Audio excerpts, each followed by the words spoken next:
So thanks everyone for joining us tonight. I'm Belinda from Mum Central, and I guess I see and hear it all the time about how challenged we are to kind of work out what we're going to feed our kids, how to, work out what's healthy. We try and do the best that we can for them, and, quite frankly, it's just really hard to provide nutritional food and know what's in our food and know what it does to our children's behaviour. As I said a little bit earlier, I've got two boys. They're 4 and 6. They're rowdy. They're loud. My 4-year-old loves sugar. He's addicted to it, quite frankly, and I'm pulling my hair out trying to kind of weave this whole maze of what do you feed your kids. So I've been working with Michele for a little while now about diet and nutrition and so forth. We've put a lot of articles out on Mum Central, and we decided that we'll band together and really start to educate our readers about how to work out what's best to be feeding their kids. And really, it was an eye-opener for me about what sugar does to your kids' behaviour. I mean, I know it sounds a bit stupid, but really what the signs are of sugar addiction and how to beat it and how to really curb that behaviour. So I'm all for it. I can't wait. And Michelle's just in conversation taught me so much about just the nasties that are out there in our diets and just ways that we can make really subtle changes that are going to make massive changes to their behaviour, to their moods, and obviously to their health and well-being as well. So I'll hand it over to you, Michele. Oh, thanks, Belinda. And hello, everybody. I am so in empathy, Belinda, with you and your viewers. And I guess because I was that mom, right? So before I became a nutritionist, I worked in a different field. I was in IT, and I had 3 little kids, and I had no idea. I'd always had an interest in health and nutrition, but hadn't done the certifications or my degree. And so I am you. I'm busy. I have 3 children. I have a dumb dog. I've got, thank goodness you can't see my laundry right now because it's piled high. There's lots of dishes in the sink, and I'm just like you, a normal mom, 3 busy kids, and a normal life. And I became a nutritionist, and we run a busy clinical practice. I'm an author of a book called Beating Sugar Addictions for Dummies. I am commissioned by the World Health Organization sometimes to speak on Channel 7. So I really became, of course, entrenched in this space of health and wellness, but in particular around moms and kids, because I get this space. It's really difficult. It's not easy working through the maze of nutritional myths that are out there.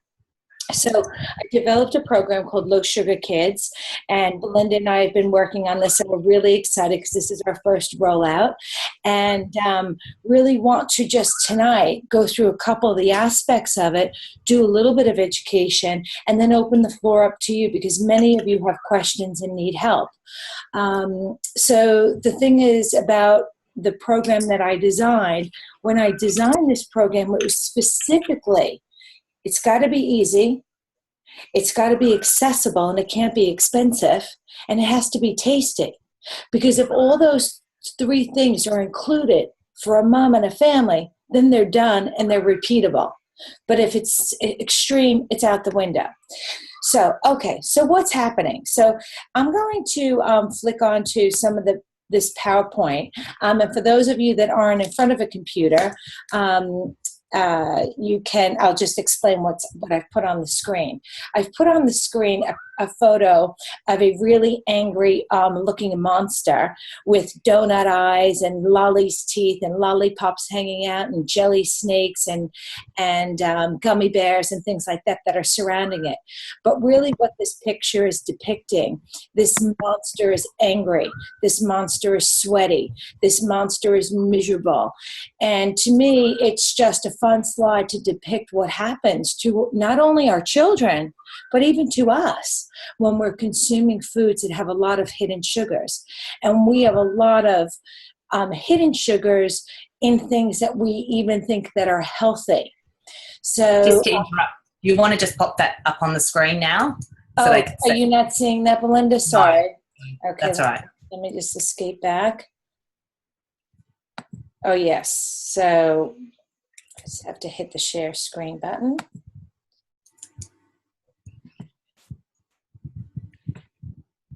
Can you see that, Belinda?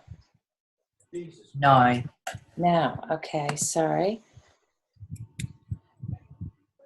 Go and share screen.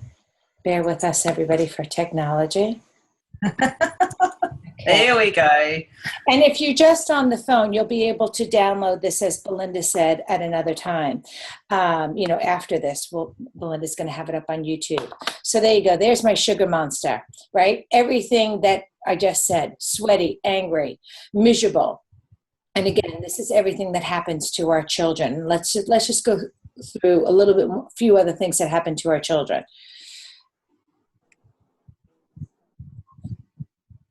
I'm going to walk you through something that's key in the second slide. But let's just talk about this. I like to talk about hidden sugars and some of the stuff that's happening in terms of twigs versus logs. When we're eating twigs, things that are full of hidden sugars, things that are a lot highly processed, I call them twigs because they're fast burners. They're not supplying any energy to a kid's brain. They're not supplying any energy to kids at all in terms of brain or muscle or longevity in their day or anything like that. So what's happening to these kids is they're becoming hangry. So who's heard that term before, hangry? Right? Hungry and angry at the same time. Moody, brain fog, low vitality, low energy. We are constantly, I speak in a school a week. I'm traveling tomorrow to Melbourne to speak at a school. We see kids constantly who go into brain fog, think that they have ADHD, think that they can't concentrate properly, right? And then what ends up happening to them is not only does their parents or teachers start saying, hey, what's wrong with you? What's wrong with you? They start to feel self-esteem bombs themselves. So this is a whole vicious cycle that's happening to kids in terms of, what is going on with all these hidden sugars. So I always say it's not just physically what's going on with children, but really what's going on mentally, and then what happens to their emotional resilience, because they end up deflating because they're being constantly told, hey, what's wrong with you? You're driving me crazy. And this isn't to make anybody feel bad, because I do not live in an ivory tower.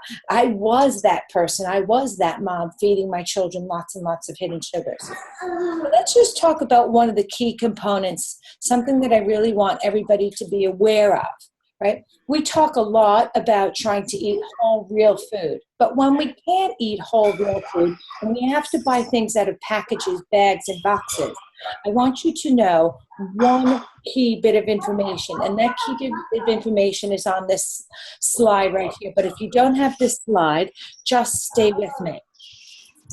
Okay, when you're looking at an information panel on the back of something, so for right now, what we're looking at is Ski Delight Honey Buzz, right? So it sounds healthy. You want it to be healthy. We want to put these yogurts in these yogurt pouches inside school lunch boxes.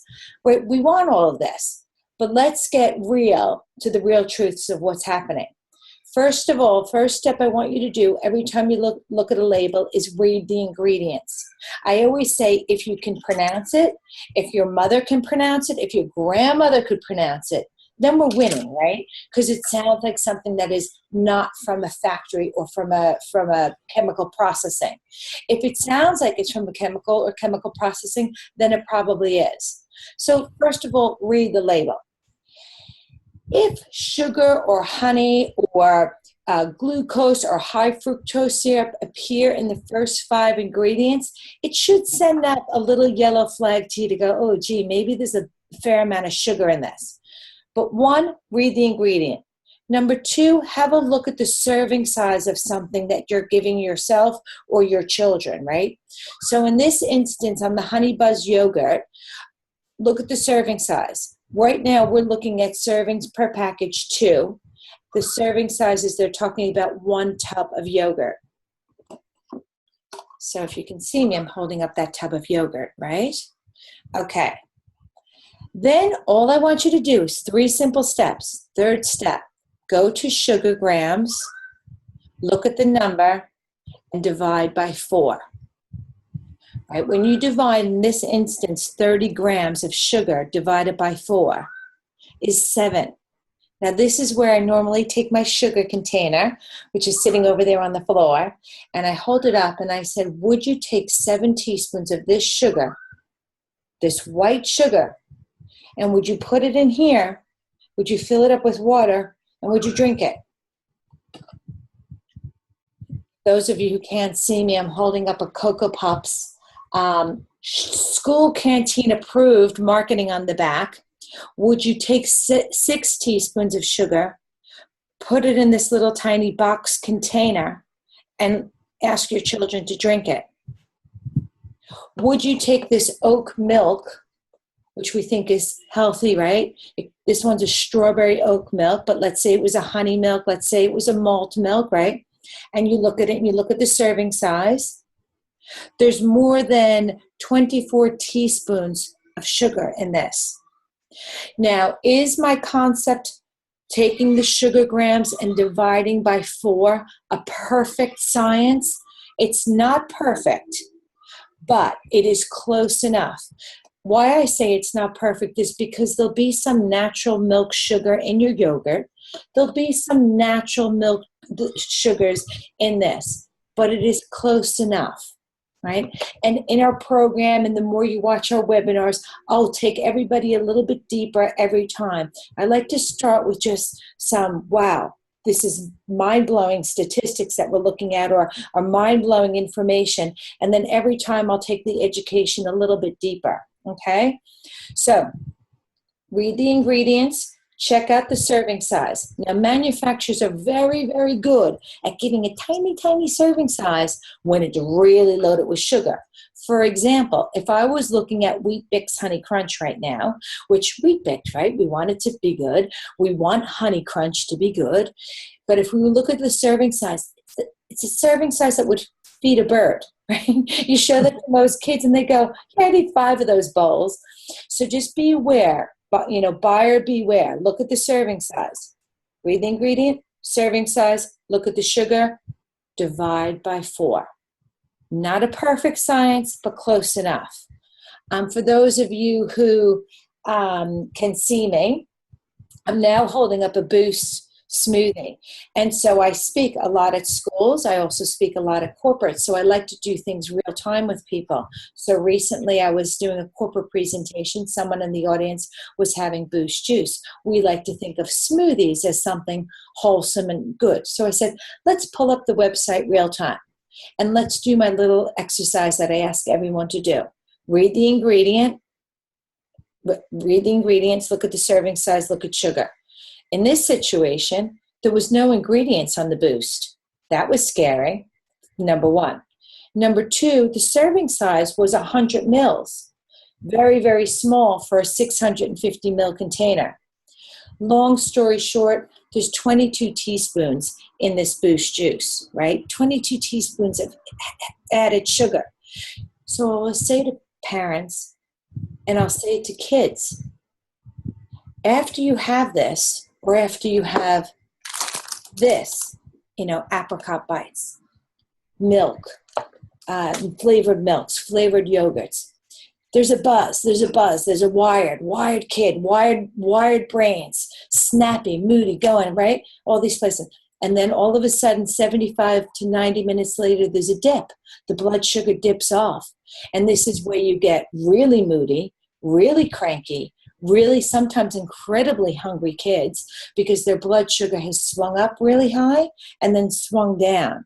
So just put up a screen of that so you can see how their blood sugar is swinging.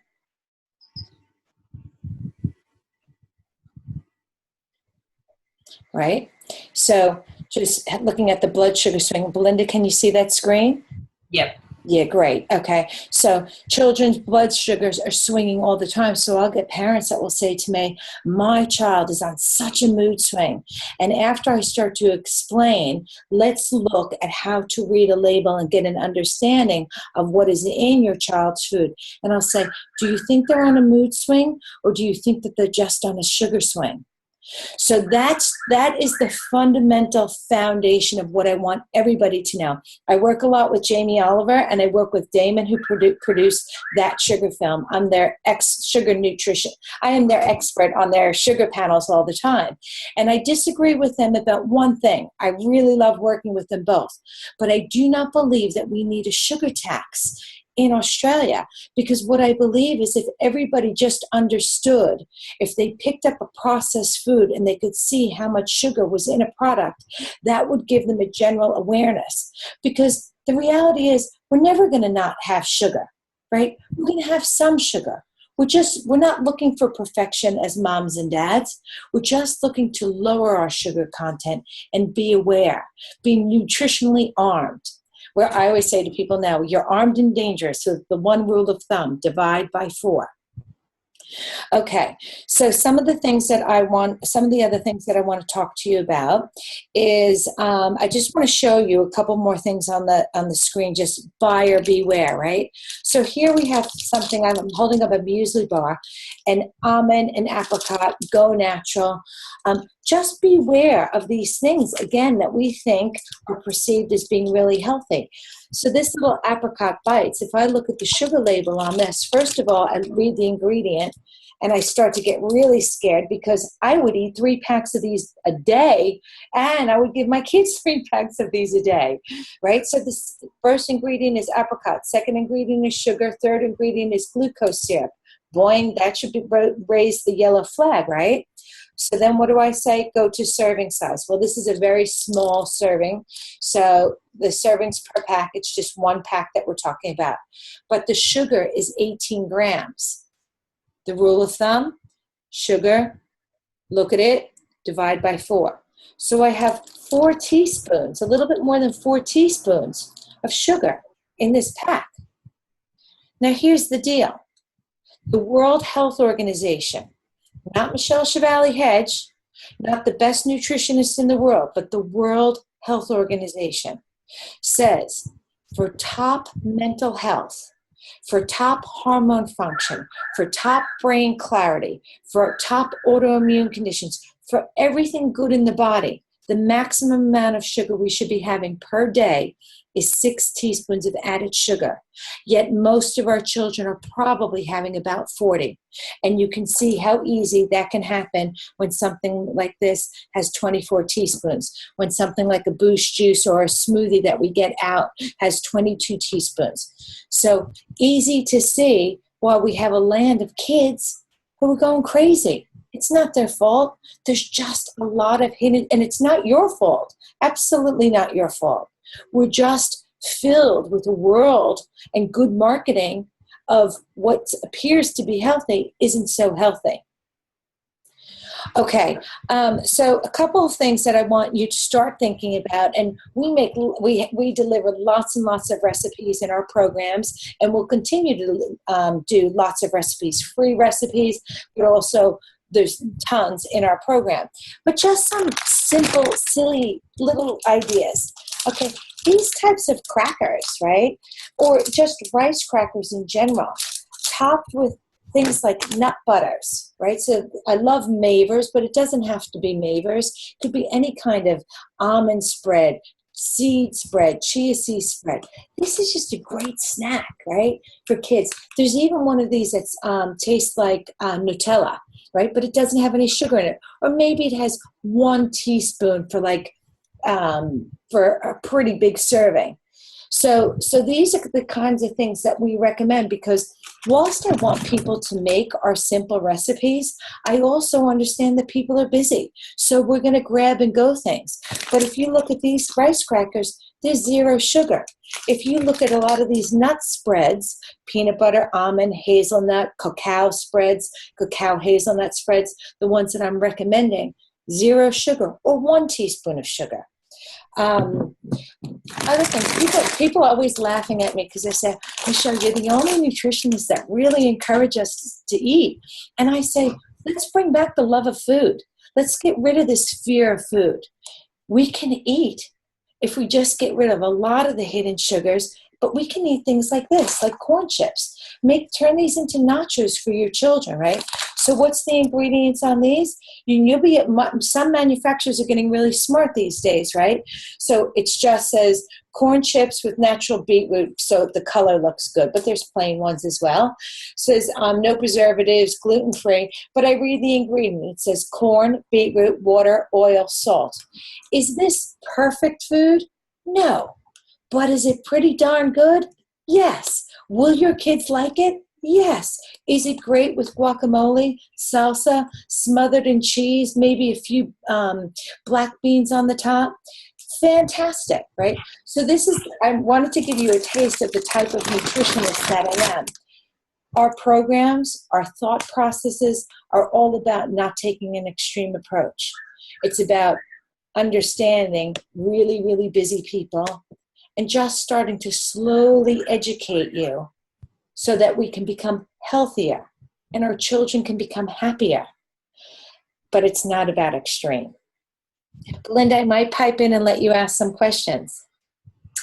I thought it might be a good timing to see if any of our viewers had any particular questions that they wanted to raise while Michelle's talking about the sugar cravings, sugar addiction, the come down, anything like that, just before we sort of moved on any further. If you have. I've got a question if you don't mind. Hi, Kim. Hello. Hi, Michelle. Hi, Hello. Belinda. Hello, everybody. Michelle, I just wanted to get your opinion. Are you aware of the government health star rating that they've been putting on foods lately? And what's your opinion? Because I am pretty ropeable about it. There was a juice that I picked up as an apple juice that was apparently 5 stars. People are meant to think, oh, wow, 5 stars, that's really healthy. But it was 94% reconstituted apple juice, which is basically sugar syrup with water to taste like apples. So how would you suggest people can navigate around the really poor labeling of these products? Oh, I know, Kim, and you can hear my New York accent, but I always say when someone brings up a topic like this, I always say it will really make the New Yorker come out in me now. We're talking about this. Right, because these things make me crazy. And at some point when I maybe, in the not too distant future, I'm definitely going to be moving into food policy. I have a daughter that works at Parliament House, and this is our thing, right? Those types of ratings, there's not that much that we can do to change those. We can create movements. We can have people like me talking on the SBS about these hidden sugars. So recently, Kimberly, I don't know if you can see this, but I was doing an interview on the SBS about sugar, and I held this up, and I said, this is just absolutely sinful marketing. On the back of this says school canteen approved. Things like that really should be absolutely pulled off, and we should have a governing body regulating these things. What I would say is this: there's a change coming. There's a huge change coming. And so in that, we have to have faith. But absolutely right. A consumer like you being aware of those types of things and you being ropeable is great. Sharing that message. Me sharing the messages that I'm about to share with all of Mom Central and with Belinda, having such a beautiful platform, I'm able to share this message. I get so excited about this. If you could see, I even get goosebumps, chills on my arms still, because I've been doing this for a very long time. 10 years in this nutritional space. When I was asked to write the book, Beating Sugar Addictions for Dummies, 18 months ago, commissioned by Wiley Publishing out of New York, I said to them, why didn't you ask Sarah Wilson or David Gillespie, who wrote Sweet Poison Away? And they said, Michelle, we did, but they said, you're the only one that's qualified because you've been talking about sugar and researching sugar way before sugar was sexy and the damaging effects. So what I would say to that, Kimberly, is we could get crazy about all these kind of crazy things, and the Hart Foundation ticks. I mean, can you believe the Hart Foundation now has me up and talking as a holistic, a nutritionist, pitched against some of their dietitians that created some of these heart ticks. But this is what I'm saying. The change is coming. There's a movement forward to be looking at whole, real foods, and whole, real foods that don't have hidden added sugars in them. Thank you so much. Sure. Is there anybody else that's got a question at this point? Let me scan. Nobody's taking off their mute. No. No. So I guess maybe if we could talk about sugar highs in children, and the signs of sugar addiction, because it's real, it's very real, and half the parents, I guess, don't realise that their children are on these come downs and how to deal with them, and what's some really clever steps we can take to help reduce the sugar that they're taking but still give them a sweet fix. Yeah, great questions, Belinda. Okay, let's just start with what we're seeing with children, and I'm not talking about a small percentage of children. I'm talking about 90% of our children are all in the same boat, right? So parents are busy. There's a lot of grab and go, and this is what's happening. So the sugar addiction does become very, very real. In fact, Belinda, I think what we'll do next time is we'll share some of the biochemical information that happens with the dopamine and serotonin and the really profound addiction that happens to sugar. So what we will start to see is, kids waking up in the morning and straight away wanting to have a sugary type of cereal, right? They're used to those things. That's my son. Yeah. So the thing is, one of the things that we always say is that people that start their day with sugar often end their day with sugar, right? It's that perpetual swing, right? Because what happens is they start going, and Belinda, I think that you can see I've got the sugar, blood sugar curve going up and down here, right? This is happening to people all day long. So right here where I have my mouse, let's pretend that's 7 o'clock in the morning. They wake up, they have a bowl of cereal. They maybe even have something that we would have thought might have been healthy, maybe some, flavored milk or a vitamin water or some juice. Now, I'll talk about natural sugars versus added sugars later. But most of the day, these poor kids are starting their day off here with 12 teaspoons of hidden sugars. So their blood, 7 o'clock, 8 o'clock, 8:15, 8:30, 9 o'clock. Here they are sitting in the classroom, and the teacher's going, oh, this poor little Johnny. I think this poor little Johnny has some really severe concentration issues. You know what, I better keep an eye on Johnny because maybe he has ADHD, right? So this is what the teacher's thinking. So here's Johnny. It's 9:30. He's in total brain fog. He's exhausted. He's sitting there lying on his desk, and his brain is just not functioning because all the sugar is blown up his brain, and then he's dropped off the cliff. So what happens to people here in this dip is several different things. So they become hangry. They can become hungry and angry at the same time. Everybody's a bio-individual, right? So different kids have different reactions. So some are hungry, some are angry, some are so incredibly tired. Some cannot possibly even think.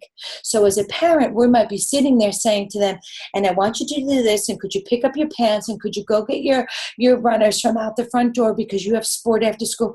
And the poor kid is sitting there, and he's just looking at you, and he is in total, his head is spaced out. It's like one big ball of fluff. And as a parent, we get so incredibly frustrated with this, right? And we're thinking, what is wrong with our children? But the reality is there's nothing really wrong. They've just consumed too much sugar, and their brain cannot possibly function. Their muscles can't function either because all that sugar is boom in the system, boom out of the system, right? So we're talking about blood sugar dysregulation, insulin dysregulation. So what happens here at this point is usually you're reaching for the next snack. So if we haven't prepared a good quality snack for that child or for ourselves, we often are grabbing something that's a quick grab and go, right? So something like this, we think it's a muesli bar that's really healthy. But when we read the sugar label, we go, are you kidding me? There's 8 teaspoons in the Go Natural muesli bar? And you think, oh my goodness, how did this happen? So we couple this sometimes with something like this, right? Again, we don't want this up and go. It's got to be healthy. So now remember, we've come off of maybe 12 to 14 teaspoons of breakfast. Here we are at morning tea, another 12 to 14. It's easy to see how this is happening. every day of our children's lives. And it's not just our kids, it's us as well, right? So, okay, how do we stop this from happening? One is we find a friendly nutritionist who gets it and can help with good recipes. That's number one. You found me. Number two, okay, start getting really smart about what we're going to feed these kids. The first thing we can do as parents is just make sure that they have a good quality breakfast. So I'm speaking at the heads of schools retreat for all of Australia in a couple of months. And the key line that I'm going to say, the opening line that I'm going to say is, if parents just did one thing and fed their children a proper breakfast, as educators, we could really harness their brain power, right? So breakfast. Think about things like, it doesn't have to be complicated. Our recipes are really yummy and stuff like that, but it can be easy. Eggs. Poach them, scramble them, hard boil them. I don't care how you cook them. Make a frittata. Take your vegetables, perhaps maybe that you've had from the night before. If your kids like roast sweet potatoes, right? Maybe add a bit of those into them. If they don't like that, maybe that's too extreme. Have a good quality piece of bread with that, right? But egg is an excellent source of protein, has no sugar, great sustaining energy, right? So I just say, get your kids off to a good start in the morning. A smoothie that takes 3 minutes to make with some milk, some frozen fruit, throw in some chia seeds, maybe a half an avocado. Trust me, they'll never taste the avocado. It'll make the smoothie really rich and creamy. Why do we like avocado? Avocado is full of fats, and our brains are 60 to 70% fat. Anybody with ADHD, concentration issues, what we want to do is really increase their protein and increase their fats, right? So now, okay, so kids will say to me all the time, Michele, I love that, I can do that, but could I put a teaspoon of honey in? Or could I put a teaspoon of maple syrup in? And I go, you know what? You can, because I know that you're not going to put 24 teaspoons of sugar in, right? That is in your other smoothies that you would get when you're out. Kids ask me all the time about oats. So a lot of times I'll go through different cereals, which you'll all do tonight when you're looking through your pantry, right? You're going to lift up some things and go, oh my goodness, I can't believe I thought this was healthy. Even some of your mueslis. But let's say as we come into winter, right, we make some oats. So I say, go ahead and drizzle a little bit of maple syrup on your children's oats. Pack it up with some coconut or some cacao nibs, or even a tiny teaspoon of tiny little dark chocolate nibs or something like that. If we add 1 teaspoon of hidden sugar onto a huge bowl of oats, right? We are serving our children so much more by getting them to eat something that's relatively healthy with a tiny, tiniest bit of sugar, because it won't be like the instant oats that have 10 teaspoons of sugar per pack. So do you get where I'm coming from? I know a lot of my nutritionists are going to go, oh, Michele, she's allowing people to have sugar. Well, I am, because for many of you, this is your first step into this world. If you start and go no sugar, or go sugar extreme, or you go anything extreme, your family's going to run. My family would run. Your husband's going to freak out. So we take it slow and gentle. There'll be other programs that Belinda and I will do, but this is our entry-level step into, let's start down this path of good eating, right? So Belinda said, what are the other tips that we can do to avoid getting our children to go from gorgeous to grumpy in minutes? Make sure they eat. Make sure they eat breakfast, lunch, and dinner, right? So when you're doing that, you're keeping their blood sugar on a rather than swinging up and down. I also suggest that those children should have morning tea and afternoon tea. Why? Because if you're giving them a bit of a good quality snack in between, things like rice crackers with some nut butters on them, seeds, nuts, Bliss Balls. We make lots of Bliss Balls, lots of muffins, lots of muesli bars and things like that. If you're giving them that and you're keeping their blood sugar up in the middle, what happens is they tend to stay on this beautiful line of flattened blood sugar, right? So when their blood sugar stays like that, their energy levels will stay flattened. If the blood sugar dips, that's when you find a child that will go seek sugar in a second. So keep them fed. Will keep them from going and wanting to, charge down a vending machine and hoping something sugary falls out. Belinda, can you see my slide also with my twigs versus logs? Yep. Yeah, great. So, under my logs, I talk about fruit smoothies that we make at home. I love the use of rice and quinoa and buckwheat.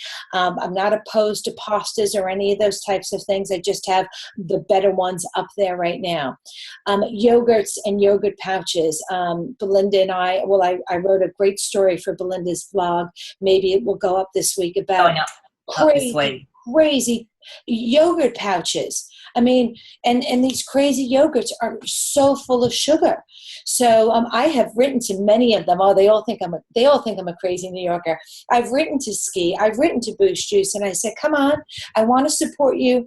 Us nutritionists want to be with you. You don't have to go no sugar. Lower the sugar content in these things and make it easier for us moms to be able to pack them into school lunches. So you'll see up here I have plain yogurt with fruits and nuts and coconut, flavor them up. Again, if you've got a bowl of yogurt in front of your child, drizzle a little bit of honey on it if they need it. Drizzle a little bit of maple syrup on it. Put some inviting things on the top and make it look like a yogurt sundae. Okay, any other? So is that Greek yogurt or plain yogurt? Which yogurt do you think is the best one? Plain yogurt will be fine, Belinda, but I always will take people to the best choice. And the best choice would be Greek yogurt, because Greek yogurt has the highest protein content. Do not flip out when you're reading the sugar grams on plain Greek yogurt, because there'll be some sugar grams. So let's just say hypothetically, I don't have one in front of me, but if you had that container in front of you right now, you might see the serving size might be 30 grams. And then when you go to sugar, it might say 4. But that 4 divided by 4 is 1. That 1 teaspoon is equating to the natural lactose sugars that are in yogurt, right? So remember when I said it's not a perfect science, right? So we'll get more and more as we go down, more education with all of Mom Central, how to recognize what is added and what is natural. But the Greek yogurt will have some of its own natural sugars, and we don't worry about natural sugars. I'm about, okay, let your kids eat fruit because fruit is good food, and that's a natural sugar. Any other? Okay, great. Excellent. And so, just talking about the low GI foods and how that's going to help them in their lunch boxes, particularly I'm thinking, most people here will have kids who have to pack lunch boxes daily, and it can be a real thorn in your side to try and pick what you need to actually put in there without feeling like you're just grabbing bunches of processed food because it's easier, or your kids want to put more and that's what they'll eat, because that's what my kids do. And I'm not afraid to admit it. At the end of the day, kids are kids, and we just need to have a little bit of control over what we put in them, but it's knowing what to do so that we have the information we need to be able to make the decision and help them for that success. Absolutely. And Belinda, for most people, I want everybody to think about starting any of these programs with us really slow and gentle approach. One, never say the word healthy around your family or tell them that you're making a change, because I think you need to add in so much good that people forget about what's been being taken off the shelves, right? So, but here's the thing about lunch boxes. We talk a lot about cooking once and eating twice. So I'm busy just like you guys, right? So quite often what I will do 4 nights a week is cook enough for my evening meal that I can turn that into something the next day for my kids for sandwiches. So for example, tonight we had just had Greek lemon chicken breasts, right? But I knew that I made enough of them so that tomorrow when I cut open a bread roll, right? Or I have a good quality piece of bread. I can slice that chicken. I can pop it on a sandwich, and I can put a little bit of avocado on it. So I'm always looking at getting the biggest bang for the buck. How can I be, one, cost efficient and efficient with my time? So I talk a lot about cooking once and eating twice. So whatever was for the evening meal the night before. I recommend parents to get these wide mouth thermoses and to try to now, again, you have to go slowly with some of this stuff. If you've made a fried rice from the night before, kids like that, right? So maybe try that in your little wide mouth thermos. There is nothing wrong with a healthy sandwich, but here's the components of a healthy sandwich. Really important. It can't just be a slice of bread with just a tiny bit in the middle. I want to talk about putting protein in that. Why? Protein is going to balance their blood sugar, keep them from having sugar cravings. So what am I talking about? Some tuna, some chicken, some cheese. So that's your protein. I also want some fat on that sandwich. How do you get that? Butter, avocado, right? So really, really important for those kids. What's happening is when we are adding protein and fats into their foods, it's turning on a neurotransmitter called leptin. And leptin signals to the brain and goes, oh, I feel satiated. I feel good. I don't feel like I need to go and eat a half a bag of jelly snakes, right? When you start to shift these kind of macronutrients, this fat and this protein, into these kids' lunch, all of a sudden it starts to turn off their sugar cravings. So don't dismiss the healthy sandwich. I think that that's really important. Don't dismiss trying to get whatever you made last night turned into something for them the next day. What are other healthy things that can go in a lunchbox? I love things like Bliss Balls, right? So in our house, once a week, we fire up the blender. We got 5 ingredients: almonds, dates, or any kind of nuts. A lot of our kids are nut-free schools, right? So I say if you can't use nuts, then just use seeds. They taste the same. So you've got your seeds or your nuts. You've got your dates for your binder and your sweetener. Maybe some coconut, maybe some cacao powder, maybe even some tiny dark chocolate chips in it, right? Put it all in the blender. We roll up 20 Bliss Balls and we keep it in a Tupperware container, and I use that all week long in the kids' school lunch boxes, right? I roll them in coconut. I might roll them in dark chocolate powder. So I make many, many versions of them. One of the recipes, Belinda, I think that we have up is the lemony Snicker ball, right? So it's a version of the Bliss Ball, but it's a lemon Bliss Ball. It tastes sweet because they're sweetened with natural dates, not too many, but enough so that the kids go, this is good, right? That's the important thing. We talk a lot about sugar tolerance, taking our recipes with enough added sweeteners that we just get to the point where the kids go, this tastes good. I know that my mom was probably trying to make me eat something healthy here, but this tastes good, right? So keeping that fine balance. I want to let you ask some questions. I can talk forever, Belinda. No, really?